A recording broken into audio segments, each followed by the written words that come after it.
Maryland basketball lands a five-star prospect.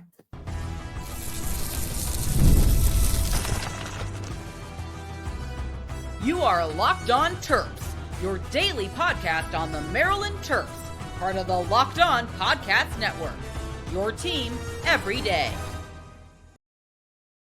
What's up, everyone? I'm Tre Moore, host of the Locked On Terps, part of the Locked On Podcast Network. Your team every day. So thank you guys for making us part of your day. In today's episode is brought to you by Monarch Money. Take control of your finances with Monarch Money. Use code Locked On College at monarchmoney.com for 50% off your first year. Maryland basketball lands a big-time commit in five-star Darius Adams. So this came as a surprise to me. I don't know if I just wasn't as in the loop as much as I should have been, but Maryland just landed their biggest prospect yet under Coach Buzz Williams. And I think the guy that a lot of people are going to be really excited about in five-star prospect Darius Adams. I did not see this coming. I didn't know Buzz had this up his sleeve. I didn't know this was something that was going to happen, but it's officially looking like Maryland basketball's roster is coming together. And we've been quiet for a little bit. We've been quiet for, it felt like, about a week now in the transfer portal after feeling like it was boom, boom, boom every single day that Maryland basketball was able to land some guy or somebody every single game over the last in like 2 weeks ago. It felt like we were getting a new commit every single day. And it's like bang, a commit, bang, a commit, bang, a commit. And this last week's been slow. And I think a lot of people have been questioning, what does Buzz Williams have up his sleeve? Who else can he pull onto this roster that is actually shaping up to look really solidly? Who else can Buzz Williams get? And Maryland gets an absolute huge type of player that I didn't think Maryland was going to get. I hadn't heard this name around as much. I didn't realize that this was a guy that was a real possibility for Maryland. Maybe I just missed that, but I'm pretty sure I didn't. So definitely something that Buzz Williams was cooking up, and Buzz Williams clearly can do some things out of the shadow. He can do some things a little bit more low key and not let everyone know about it, like some of these commits that are starting to come in from Maryland.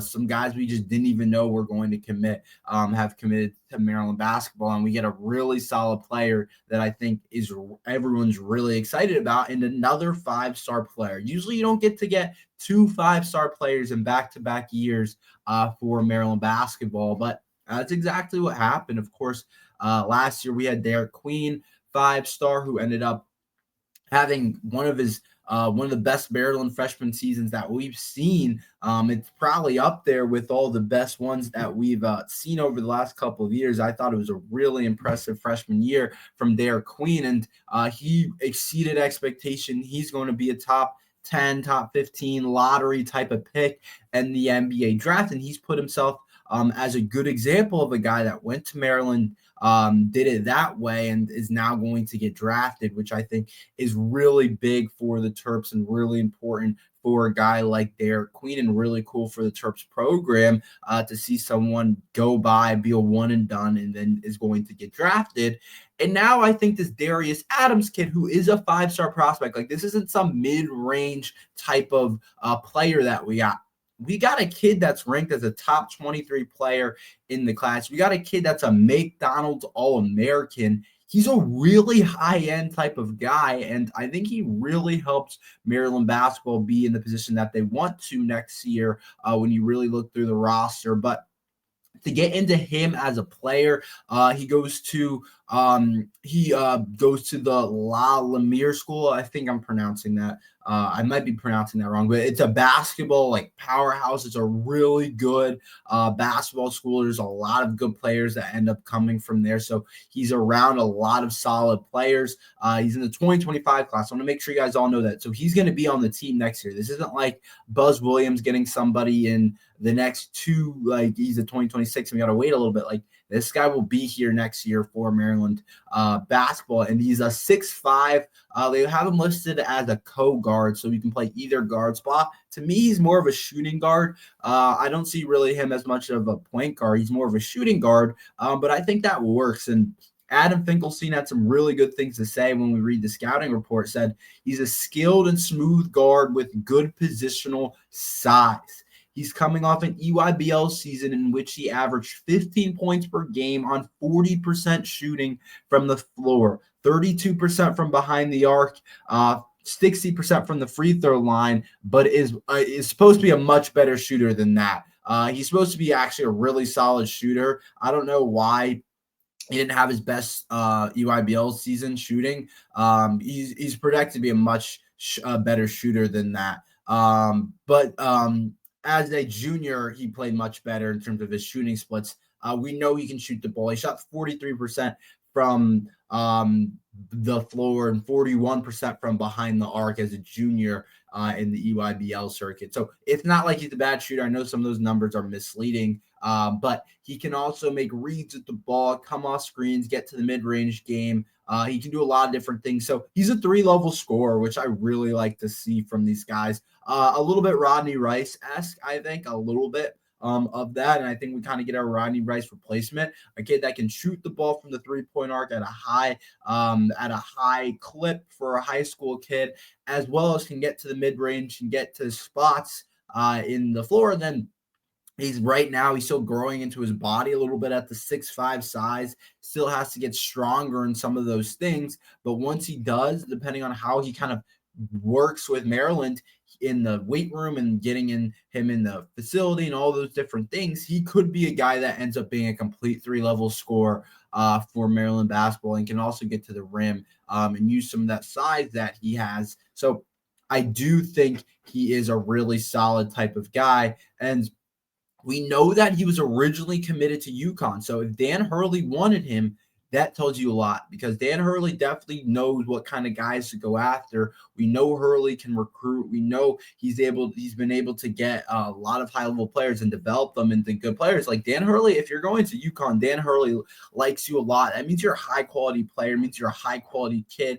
It means you're going to put in a lot of work, because you can't just be part of that UConn program if you're anybody. So I also think that's an important part of this, just him coming from UConn and some of those different things. I think that's something to look at. Something that's an important part of this, something that actually matters for a kid like Darius Adams. And I think he really fits into this roster and where it's currently at. I do think that he could end up starting right away. We'll see exactly how Buzz comes up with the roster. I know we have some guards now. I know that the team is starting to look more and more complete. I still want to see us bring in another like 1 or 2 types of guys, but this roster is starting to look like the kind of roster that is going to be able to compete in the Big Ten. I think there's some really good teams in the Big Ten. It's not going to be easy, but I do think this roster is starting to build up as a team that potentially really can compete. When I look at the guard spots, we have guys like Isaiah Watts at the guard spots. We have Andre Mills, David Coit. We have Miles Rice, who a lot of people think is going to be really good for us. We have some guys at the guard spot that you feel pretty good about for the Terps. And now I think that's what we needed. We need a little bit of a splash. We needed somebody that can come in and make a really big impact. I think that's why picking up Darius Adams is really big for Maryland basketball. So I do think we're in a pretty good spot. I like the guards. I like what we're working with right now. And I think it's starting to come together, the roster. And I think Maryland basketball is in a pretty good spot, to be honest. I think we do need to get another big or two. I think that's something that we definitely want to do to get more size. I think that's going to be important. I think we have a lot of guards that can play, and depending on how it shakes out, we could have a really solid rotation of guards. And I think what excites me most is I feel like we have a roster of guys where it's like a bunch of these guys are going to be able to play for us. It's not like we have like 5 or 6. Like last year was like no depth. Like it's the opposite last year. We have a bunch of different players that are going to be able to play high-level basketball for us. And if Darius Adams can be a guy that is not just a one and done, but a guy that sticks into college for a couple of years, I think that also can be a really big for Maryland basketball. So I'm really impressed with Buzz Williams and what he's doing so far. He's already kind of surpassed my expectations. Obviously, We don't know what's going to happen, but the fact that he's gotten some of the guys in the portal that he's gotten, the fact that he just added a 5-star rated prospect to a 2025 class that was empty, I think we'll take that. Like, we didn't have a 5-star in our 2025 class before. We didn't have a player the level of Darius Adams. I mean, we like Christian Jeffrey, but in terms of the ratings, in terms of how all the websites see him, Darius Adams is supposed to be a better player. So it's really showing a lot. Buzz Williams is able to recruit outside of just the DMV area, which I do think is important, and I think it's an important part of it. But honestly, it was awesome to see Maryland get a kid like this. I think he's definitely going to help Maryland basketball. Let's talk about the cornerback room for Maryland. Can somebody step up? Who am I looking at? Why do I actually think it's better than what I've kind of perceived it to be? We'll talk about that next.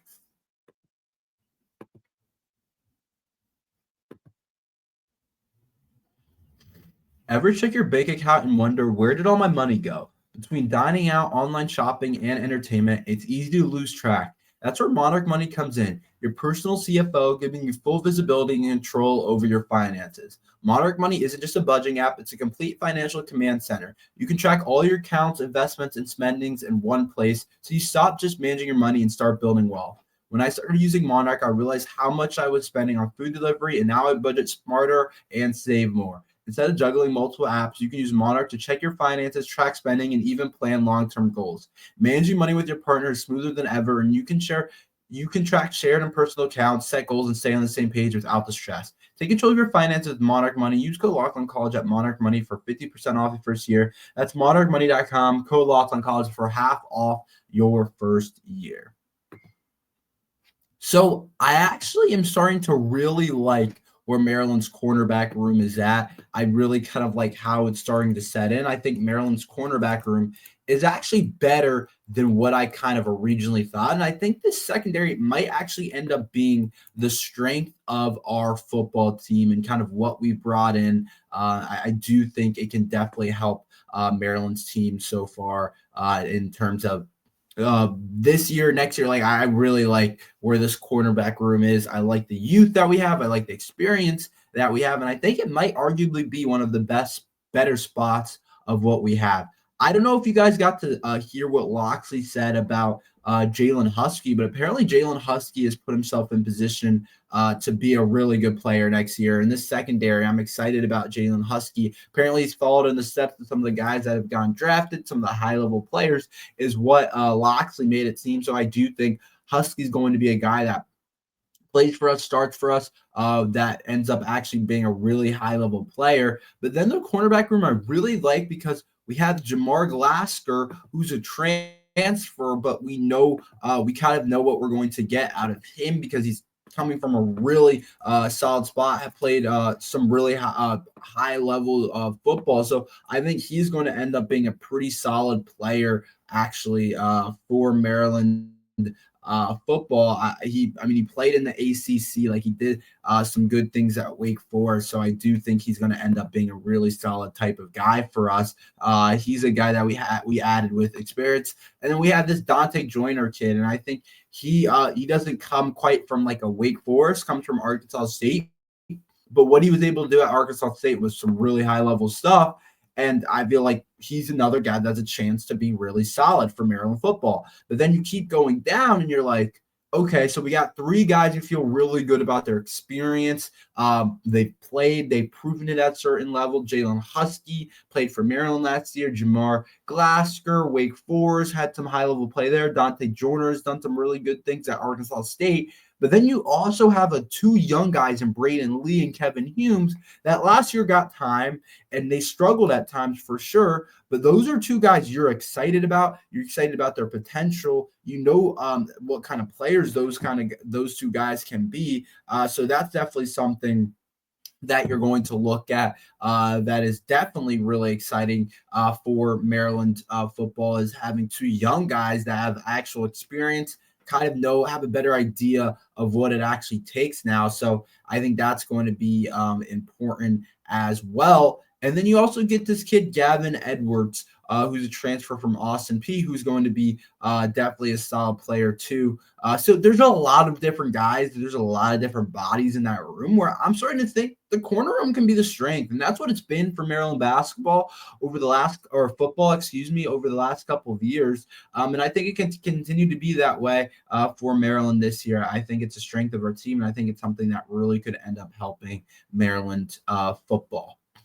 Let's talk about the receiver room a little bit quickly. I want to move on to that. I want to talk about some of the guys in the receiver room, guys that I think are starting to step up.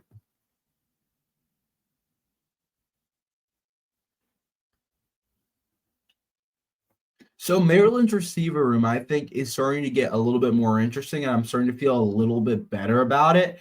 I think after the spring game, I thought two guys, and we're going to include a tight end in this. I thought three guys actually looked really good in terms of receiving the football, and our guys are going to make an impact this year for Maryland football.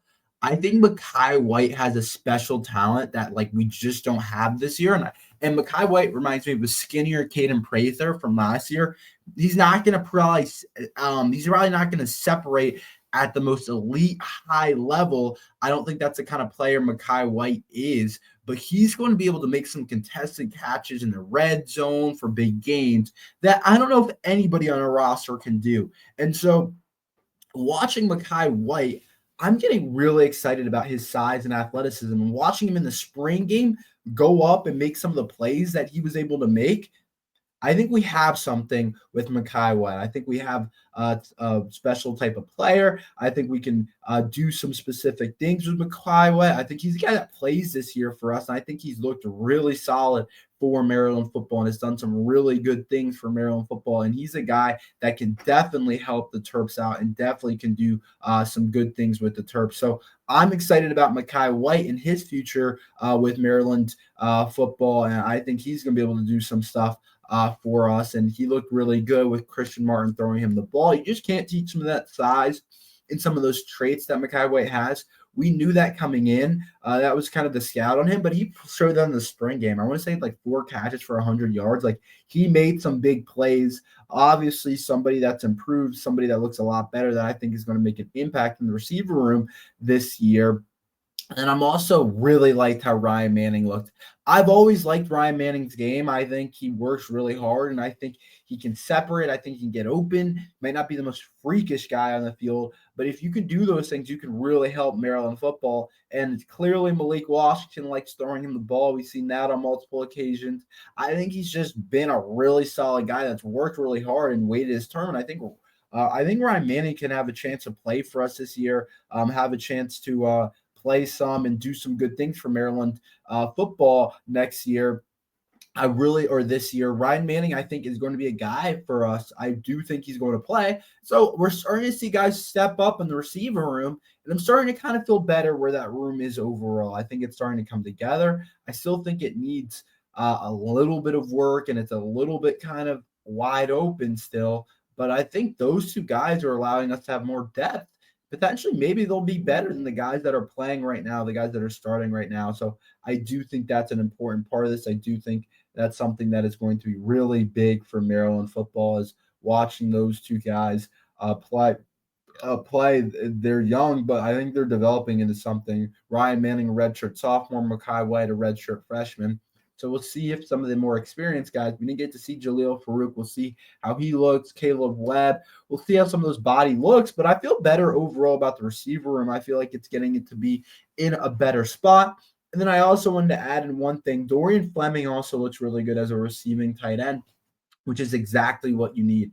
I think what helps young quarterbacks, a guy like Malik Washington, I said yesterday, is starting to look like he's going to be the starter. I think there's definitely a pretty good chance of Malik Washington ending up being the starter. When you look at a guy like that, I think some of the most important things for a guy like Malik Washington is to be able to throw to a tight end. That's a really easy thing that if you're able to do, it helps a ton. So I think that could also help Maryland as well, having Dorian Fleming at the tight end spot, and he could end up being a really solid player for Maryland football and be a quarterback best friend because they're just a matchup. They're hard to match up against. They get open a lot.